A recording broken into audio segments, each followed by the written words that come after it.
ദൈവ തിരുനാമത്തിന് മഹത്വമുണ്ടാവട്ടെ. Bible reading പ്രോഗ്രാമിൽ സംബന്ധിക്കുന്ന എല്ലാവർക്കും കർത്തൃനാമത്തിൽ സ്നേഹവന്ദനം അറിയിക്കുന്നു. 1 കൊരിന്ത്യർ 16 അധ്യായം, അതിൻ്റെ അവസാനത്തെ അധ്യായമാണല്ലോ ഇത്. യെരുശലേമിലെ സഹോദരന്മാർക്ക് വേണ്ടിയുള്ള ധനശേഖരണത്തെക്കുറിച്ചാണ് അദ്ദേഹം 1 മുതൽ 5 വരെയുള്ള വാക്യങ്ങളിൽ ഇവിടെ പറയുന്നത്.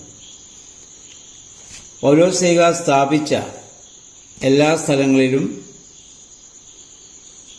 ആ സഭകളിൽ നിന്നുള്ള യെരുശലേമിലെ ദാരിദ്ര്യം അനുഭവിച്ചുകൊണ്ടിരുന്ന ആ സഹോദരന്മാർക്ക് വേണ്ടി അദ്ദേഹം ധനശേഖരണം നടത്തിയിട്ടുണ്ട്. അപ്പോസ്തലപ്രവൃത്തികൾ 10 അധ്യായത്തിൻ്റെ 4 വാക്യത്തിലൊക്കെ നമ്മളിത് നേരത്തെ വായിച്ച് ധ്യാനിച്ചതാണ്. അപ്പോൾ ആളുകൾക്ക് ഒന്നിച്ചൊരു വലിയ തുക എടുത്തു കൊടുക്കാൻ സാധിക്കാത്തതുകൊണ്ട് അവരവരുടെ ഇത് കഴിവനുസരിച്ച് ഓരോ ആഴ്ചയിലും കുറേശ്ശെ പണം ശേഖരിച്ചു വെച്ചിട്ട് അത് കളക്ട് ചെയ്ത് കൊടുക്കുന്ന ഉള്ള ഒരു ആഹ്വാനമാണ് പൗലോസ്ലീഹ ഇവിടെ ചെയ്യുന്നത്. ഇതിനു മുമ്പുള്ള കാലങ്ങളിൽ നമ്മുടെ സഭകളിലും ഇപ്രകാരമൊക്കെ ചെയ്തിരുന്നു. ഞാൻ സൺഡേ സ്കൂൾ പഠിക്കുന്ന കാലത്ത് സൺഡേ സ്കൂളിൽ പോകുന്ന കുട്ടികളെല്ലാവരും ഞങ്ങളെല്ലാവരും രാവിലെ ഞുള്ളരി കൊണ്ടുപോകുന്ന രീതി ഉണ്ടായിരുന്നു. ഒരു കൈ അരി അതൊരു പേപ്പറിൽ പൊതിഞ്ഞ് സൺഡേ സ്കൂൾ കുട്ടികളെല്ലാവരും സൺഡേ സ്കൂളിൽ കൊണ്ട് കൊടുക്കണം. ആ അരി ആ ഇടവകയിലെ അന്ന് ദാരിദ്ര്യം അനുഭവിക്കുന്ന കുടുംബങ്ങളിൽ ഒരു മാസം 1-2 മാസം കഴിയുമ്പോൾ അതെല്ലാം കളക്ട് ചെയ്ത് വെച്ചിട്ട് അവരെ വിളിച്ചിട്ട് ആ അരി അവർക്ക് കൊടുക്കുന്നത് ഞങ്ങൾ കണ്ടിട്ടുണ്ട്. അന്ന് അരിക്കൊക്കെ വലിയ ദാരിദ്ര്യവും വലിയ വിലയൊക്കെ ഉള്ള ഒരു കാലഘട്ടമാണ്. ഒരു 10, 55, 60 വർഷങ്ങൾക്ക് മുമ്പുള്ള കാലഘട്ടമാണത്. അപ്പം ഇതുപോലെ ആദിമ സഭകളിലൊക്കെ അങ്ങനെയാണ് കാര്യങ്ങളൊക്കെ ചെയ്തു വന്നിരുന്നത്. ഇത് ആ യെരുശലേമിലെ പൗലോസ്ലീഹ ഒക്കെ അവിടെ ചെയ്തത് മനസ്സിലാക്കിയിട്ടായിരിക്കണം നമ്മുടെ നാട്ടിലും അപ്രകാരം പള്ളികളിലൊക്കെ ഇങ്ങനെ ചെയ്തു വന്നത്. അപ്പോൾ അപ്രകാരം ഓരോ ഞായറാഴ്ചയും ഈ പണം അത് നീക്കി വെച്ചിട്ട് അല്ലെങ്കിൽ ഈ ആളുകളിൽ നിന്നുള്ള സാമ്പത്തിക സഹായം നീക്കി വെച്ചിട്ട് അത് ജെറുസലേമിൽ ദാരിദ്ര്യം അനുഭവിക്കുന്ന ആളുകൾക്ക് കൊടുക്കുവാൻ പൗലോസ്ലീഹ അവരോട് ആഹ്വാനം ചെയ്യുന്നതാണ് നമ്മൾ വായിക്കുന്നത്. പുതിയ നിയമത്തിൽ ഇതുപോലെ തന്നെ ദാനശീലരായ ചില ആളുകളെ നമുക്ക് കാണാം. ഒന്ന് സക്കായിയാണ്. യേശു ക്രിസ്തു അവൻ്റെ ഭവനത്തിൽ വന്നപ്പോൾ അവൻ്റെ തെറ്റുകളെക്കുറിച്ച് ബോധ്യമുണ്ടായപ്പോൾ താൻ അവിഹിതമായി വാങ്ങിച്ചത് 4 ഇരട്ടിയും കൂടാതെ താൻ അധ്വാനിച്ചുണ്ടാക്കിയതിൻ്റെ നേരെ പകുതി 2-1 അദ്ദേഹം ദരിദ്രർക്ക് കൊടുക്കുവാൻ അദ്ദേഹം അവിടെ തയ്യാറാവുന്നുണ്ട്. അപ്പം ഇങ്ങനെ ധാരാളം സംഭവങ്ങൾ വിശുദ്ധ ബൈബിളിൽ നമുക്ക് കാണാനായിട്ട് നമുക്ക് സാധിക്കുന്നുണ്ട്. ആ അപ്രകാരം ആദിമ ക്രിസ്ത്യാനികൾ തബീത, കൊർന്നല്യോസ്, അന്ത്യോക്യ സഭയിലെ ലുദിയ ഇവരൊക്കെ മുഖാന്തരം ഇങ്ങനെ പണം ഇത് കളക്ട് ചെയ്യുന്നതും കൊടുക്കുന്നതുമൊക്കെ ഇതിനു മുമ്പ് അപ്പോസ്തല പ്രവൃത്തികളിലൊക്കെ ഇതിനു മുമ്പ് നമ്മൾ ഇത് വായിച്ചിട്ടുള്ളതാണ്. അങ്ങനെ ഒരു ദാനശീലം വിശ്വാസികളുടെ ഇടയിൽ കൊണ്ടുവരുവാൻ പൗലോസ്ലീഹ ഇവിടെ ശ്രമിക്കുന്നുണ്ട്. 5 മുതൽ 7 വരെയുള്ള വാക്യങ്ങൾ കൊരിന്ത്യ സഭയിലേക്കുള്ള തൻ്റെ യാത്രാ പരിപാടിയെക്കുറിച്ചാണ് അദ്ദേഹം ഇവിടെ പറയുന്നത്. തനിക്ക് എതിരാളികൾ അവിടെ വളരെ ഉണ്ടെങ്കിലും ആ പ്രതികൂല സാഹചര്യത്തിലും കർത്താവിന് വേണ്ടി പ്രവർത്തിക്കണം എന്നുള്ള അദ്ദേഹത്തിൻ്റെ ആഗ്രഹം നമുക്കിവിടെ കാണാൻ പറ്റുന്നുണ്ട്. 10-11 വാക്യങ്ങളിൽ തീമോത്തിയോസ് പൗലോസ്ലീഹയുടെ ഒരു ശിഷ്യനാണെങ്കിലും പൗലോസിനെ പോലെ തന്നെ ഉത്സാഹത്തോടെ കർത്തൃവേല അദ്ദേഹം ചെയ്യുന്ന വ്യക്തിയാണ്. ഈ കൊരിന്ത്യ സഭയിലെ പല വിഭാഗീയ ചിന്തകളൊക്കെ ശക്തമായ ആ സമയത്തും നിർഭയനായിട്ട് കഴിയുവാനും സമാധാനത്തോടെ നിങ്ങളുടെ സാന്നിധ്യത്തോടെ എൻ്റെ അടുക്കൽ അദ്ദേഹം തിരിച്ചെത്തുവാനും സഹായിക്കണമെന്നൊക്കെ പൗലോസ്ലീഹ അവരോട് പറയുന്നു. എന്ന് പറഞ്ഞാൽ തൻ്റെ സഹപ്രവർത്തനയെക്കുറിച്ചുള്ള അദ്ദേഹത്തിൻ്റെ വലിയ കരുതൽ നമുക്കിവിടെ കാണാൻ പറ്റും. താൻ ശിഷ്യനാക്കി തൻ്റെ കൂടെ പ്രവർത്തിച്ചവനെ സംരക്ഷിക്കാനുള്ള പൗലോസ്ലീഹയുടെ മനോഭാവം. അതുപോലെ തന്നെ 13-14 വാക്യങ്ങളിൽ പൗലോസ്ലീഹ ആവശ്യപ്പെടുന്നു. അത് ക്രൈസ്തവരിൽ എക്കാലവും ഉണ്ടാകേണ്ടതായ 5 കാര്യങ്ങൾ അദ്ദേഹം ആവശ്യപ്പെടുന്നുണ്ട്. ഒന്ന്, അദ്ദേഹം പറയുന്നു, ഉണർന്നിരിപ്പീൻ. 2, വിശ്വാസത്തിൽ നിലനിൽക്കുവിൻ. 3, പൗരുഷം കാണിക്കുവിൻ. 4, ശക്തിപ്പെടുവിൻ. 5, ചെയ്യുന്നതെല്ലാം സ്നേഹത്തിൽ നിങ്ങൾ ചെയ്യുവിൻ. ഉണർന്നിരിക്കുക എന്ന് പറയുന്നത് അലേർട്ടായിട്ടിരിക്കുക എന്നുള്ളതാണ്. ആരാണ് ഉണരേണ്ടത്? ഉറങ്ങുന്നവനാണ്. എന്താണ് ഉറക്കം? ഉറക്കമെന്ന് പറയുന്നത് ഇവിടെ ഉദ്ദേശിക്കുന്നത് പാപത്തിലുള്ളതായ മുഴുകലാണ്.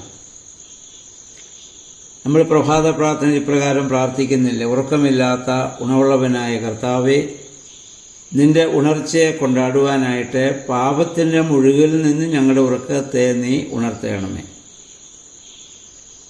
എന്ന് പറഞ്ഞാൽ ഉത്തരവാദിത്തത്തിൽ നിന്നുള്ള പിന്മാറ്റം, അതാണ് ഉറക്കം. യോനാ ദീർഘദർശിയുടെ കാര്യം നമ്മൾ ഇവിടെ കാണുന്നുണ്ട്. യോനാ ദീർഘദർശി നിനുവായിലേക്ക് പോകാൻ വിളിക്കപ്പെട്ടവൻ തർശീസിലേക്ക് പോകാൻ കപ്പൽ കയറി കപ്പലിൻ്റെ അടിത്തട്ട് ചെന്ന് കിടന്ന് ഉറങ്ങുകയാണ്. 1 രാജാക്കന്മാർ 18-19 അധ്യായങ്ങളിൽ ഏലിയാവിനെ ദൈവം വിളിച്ചു. പ്രവാചകനായി തൻ്റെ കയ്യാൽ അത്ഭുത പ്രവർത്തനങ്ങളൊക്കെ നടന്നു. എങ്കിലും ഇസബേലിൻ്റെ ആ ഭീഷണിയുടെ മുൻപാകെ ഭയപ്പെട്ട് അദ്ദേഹം മരുഭൂമിയിൽ പോയി കിടന്ന് ഉറങ്ങുകയാണ്. അവിടെ ചെന്നാണ് ദൈവദൂതൻ അദ്ദേഹത്തെ തട്ടി ഉണർത്തുന്നു. ഇവിടെ എന്തിനാണ് നീ കിടക്കുന്നതെന്നും ചോദിച്ചുകൊണ്ട്. അപ്പോൾ ഉത്തരവാദിത്തത്തിൽ നിന്നുള്ള പിന്മാറ്റം, പാപത്തിലുള്ളതായ മുഴുകൽ, അപ്രകാരമുള്ള ജീവിതത്തെയാണ് ഉറക്കം എന്നുകൊണ്ട് ഉദ്ദേശിക്കുന്നത്. അതിൽ നിന്ന് ഉണർന്നിരിക്കുവാനുള്ള ആഹ്വാനം. 2, പൗലോസ്ലീഹ പറയുന്നു, വിശ്വാസത്തിൽ നിലനിൽക്കണം, ഉറച്ചു നിൽക്കണം. വിശ്വാസ ജീവിതം തുടങ്ങാൻ പ്രയാസമില്ല. ഏതു കാര്യവും നമുക്ക് തുടങ്ങാൻ പ്രയാസമില്ല. അതിൽ നിലനിൽക്കുക എന്നുള്ളതാണ് പ്രശ്നം. കാരണം നിലനിൽക്കണമെങ്കിൽ പ്രതിസന്ധികളെ തരണം ചെയ്യാനുള്ള ശക്തി വേണം, ആഗ്രഹം വേണം, അതിനുള്ള സമർപ്പണം വേണം. അങ്ങനെ ഉള്ളവർക്ക് മാത്രമേ ഉറച്ചു നിൽക്കുവാനായിട്ട് സാധിക്കുകയുള്ളൂ.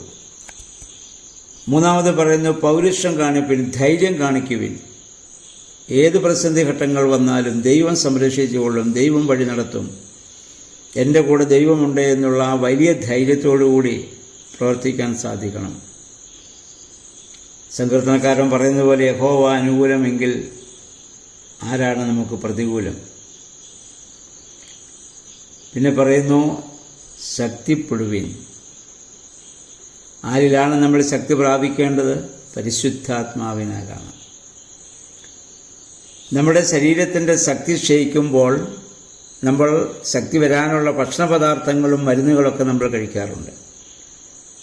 ഇതുപോലെ ആധ്യാത്മിക ജീവിതത്തിൻ്റെയും ശക്തി ക്ഷയിക്കുമ്പോൾ അതിന് പോഷകമായി പ്രാർത്ഥന, ദൈവവചന വായന, ധ്യാനമൊക്കെ നമ്മളെ കൂടുതൽ ശക്തീകരിക്കുന്നതാണ്. ഈ വേദപുസ്തക വായനയും ഇത്രയും നാൾ വായിച്ചപ്പോൾ തന്നെ നമുക്കൊരു ആന്തരികമായ സന്തോഷം, ഒരു ശക്തി നമുക്കെല്ലാവർക്കും ഉണ്ടല്ലോ. അത് പൗലോസ്ലീഹ ഇവിടെ ആവശ്യപ്പെടുന്നതും അതുതന്നെയാണ്. അവസാനം 5 അദ്ദേഹം പറയുന്നു, ചെയ്യുന്നതെല്ലാം സ്നേഹത്തിൽ ചെയ്യുവിൻ. എല്ലാ പ്രവർത്തനങ്ങളുടെയും പ്രേരക ശക്തി സ്നേഹമായിരിക്കണം. ഒരാളെ നമ്മൾ ശാസിച്ചാൽ പോലും അതിൻ്റെ പിന്നിലെ പ്രേരക ശക്തി സ്നേഹമായിരിക്കണം. ഈ 5 കാര്യങ്ങൾ എപ്പോഴും നമ്മൾ ഓർത്തിരിക്കേണ്ടതാണ്. 15 വാക്യത്തിൽ സ്തേഫാനോസിൻ്റെ കുടുംബത്തെ പറ്റി പറയുന്നു. പൗലോസ്ലീഹ തന്നെ മാമോദിസ നൽകിയവരാണ് അവർ. സ്നാനമേറ്റ ക്രിസ്തീയ കുടുംബത്തിൻ്റെ രീതി വിശുദ്ധരുടെ അല്ലെങ്കിൽ വിശ്വാസികളുടെ ഒക്കെ ശുശ്രൂഷയ്ക്കായി അവർ സ്വയം സമർപ്പിക്കുന്നവരായിരുന്നു. 19 വാക്യത്തിൽ ഏഷ്യ മൈനറിലെ സഭകളെക്കുറിച്ച് നമുക്ക് കാണാൻ പറ്റും. അക്വിലായും പ്രിസ്കില്ലായും ഒക്കെ അപ്പോസ്തല പ്രവൃത്തികൾ നമ്മൾ കണ്ടതാണ്.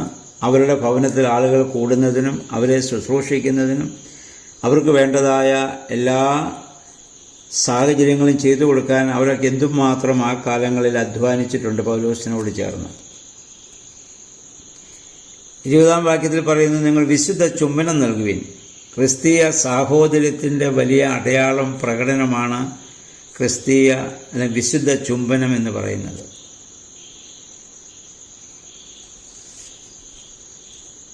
ഇനി പിന്നെ അവിടെ 21 വാക്യത്തിൽ പൗലോസ് പറയുന്നു, എൻ്റെ സ്വന്തം കൈപ്പിടിയിൽ ഞാൻ നിങ്ങൾക്ക് സമാധാനം ആശംസിക്കുന്നു. അപ്പം ഇതുവരെ എഴുതിയത് ആരാണ്? അത് പൗലോസിക പറഞ്ഞു കൊടുത്ത് മറ്റുള്ളവരാണ് അക്കാലങ്ങളൊക്കെ എഴുതുന്നത്. അന്ന് അതായത് പൗലോസിക പറഞ്ഞു കൊടുത്ത് എഴുതിയ ആളിൻ്റെ പേരാണ് സ്വസ്തേനോസ് എന്ന് പറയുന്നയാൾ. 22 വാക്യത്തിൽ പൗലോസിക പറഞ്ഞു, സ്നേഹമില്ലെങ്കിൽ ഈ മതം വെറും ഒരു മിഥ്യയാണ്. ഈ ആന്തരികമായ സ്നേഹമുള്ളവൻ ഒരിക്കലും അത് തെറ്റിപ്പോകുവാൻ സാധ്യമല്ല. സ്നേഹത്തിൻ്റെ പ്രകടനം നമ്മൾ കാണിക്കുന്നത് ദൈവവചനത്തിൻ്റെ അനുസരണത്തിലൂടെ ആയിരിക്കണം. അപ്പം അങ്ങനെയുള്ള അവസാന ആശീർവാദവും നല്ല ഉപദേശങ്ങളൊക്കെയാണ് പൗലോസ്ലീഹ ഇവിടെ ഈ ലേഖനത്തിൻ്റെ അവസാന ഭാഗം ഈ 16 അധ്യായത്തിൽ അദ്ദേഹം നൽകുന്നത്. അവസാനം കൊരിന്ത് സഭയ്ക്ക് കർത്താവായ യേശുമിശിഹായുടെ കൃപയും യേശുമിശിഹായിൽ അവരോടുള്ള സ്നേഹമൊക്കെ അദ്ദേഹം അവിടെ പ്രദാനം ചെയ്യുന്നുണ്ട്. ഒരു യഥാർത്ഥ ക്രൈസ്തവ ഭരണാധിപൻ്റെ അല്ലെങ്കിൽ ഒരു പിതൃസ്ഥാനത്ത് നിന്ന് ജനങ്ങളെ വഴി നടത്തുന്ന ഒരു ശുശ്രൂഷകൻ്റെ ചുമതലകളൊക്കെ പൗലോസ്ലീഹ ഇവിടെ നിറവേറ്റുന്നതായി നമുക്ക് ഈ ലേഖനം വായിക്കുമ്പോൾ കാണാൻ സാധിക്കുന്നുണ്ട്. അവസാനം അധർമ്മത്തോടുള്ള ശക്തമായ എതിർപ്പ് കാണാം. മുഖം നോക്കാതെയുള്ള അദ്ദേഹത്തിൻ്റെ കർശനമായ ഭാഷ ഈ പുസ്തകത്തിൽ നമുക്ക് കാണാൻ പറ്റും. അബദ്ധ ഉപദേശങ്ങളെ അദ്ദേഹം ഇത് തിരുത്തുന്നത് നമ്മൾ കണ്ടു. ആചാരാനുഷ്ഠാനങ്ങളുടെ ക്രമീകരണത്തെക്കുറിച്ച് അദ്ദേഹത്തിൻ്റെ നിർദ്ദേശം കൊടുക്കുന്നത് നമ്മൾ കണ്ടു. അതുപോലെ തന്നെ വളരെ ഗഹനമായ വിഷയങ്ങളിൽ യഥാർത്ഥവും യുക്തിപരവുമായ വ്യാഖ്യാനങ്ങൾ അദ്ദേഹം നൽകി. കർത്താവിൻ്റെ പുനരുത്ഥാനവും വിശ്വാസികളുടെ പുനരുത്ഥാനവും ഒക്കെ സംബന്ധിച്ച് അങ്ങനെയുള്ള വിഷയങ്ങൾ വന്നപ്പോൾ വളരെ യുക്തിപരവും എന്നാൽ ആളുകൾക്ക് മനസ്സിലാകുന്ന രീതിയിൽ അതൊക്കെ വ്യാഖ്യാനിക്കുന്നത് നമുക്ക് കാണാൻ പറ്റുന്നുണ്ട്. അതുപോലെ തന്നെ പിതൃസഹജമായ സ്നേഹം അദ്ദേഹത്തിൻ്റെ ഈ വാക്കുകളിലെ ഈ ലേഖനങ്ങളിലൂടെ നമുക്ക് മനസ്സിലാക്കാൻ സാധിക്കുന്നുണ്ട്.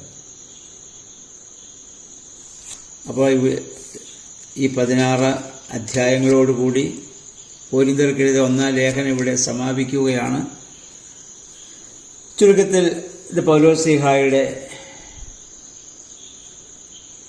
നിരന്തരമായ യേശുക്രിസ്തുവിൻ്റെ നാമത്തിലുള്ളതായ അദ്ദേഹത്തിൻ്റെ പ്രവർത്തനങ്ങൾ, ആളുകളെ തിരുത്താനുള്ള അദ്ദേഹത്തിൻ്റെ പ്രവണത, സത്യത്തിനും നീതിക്കും വേണ്ടി ഛേദം വന്നാലും നിലനിൽക്കുവാനുള്ള ആഹ്വാനം, തെറ്റായ പഠിപ്പിക്കലുകളുടെ അതിനെയൊക്കെ നമുക്ക് തിരിച്ചറിയാനുള്ള ആഹ്വാനം, ഇതൊക്കെ അദ്ദേഹം വളരെ ശക്തമായ ഭാഷയിൽ ഈ കൊരിന്ത്യ ലേഖനത്തിൽ നമുക്ക് നൽകുന്നുണ്ട്.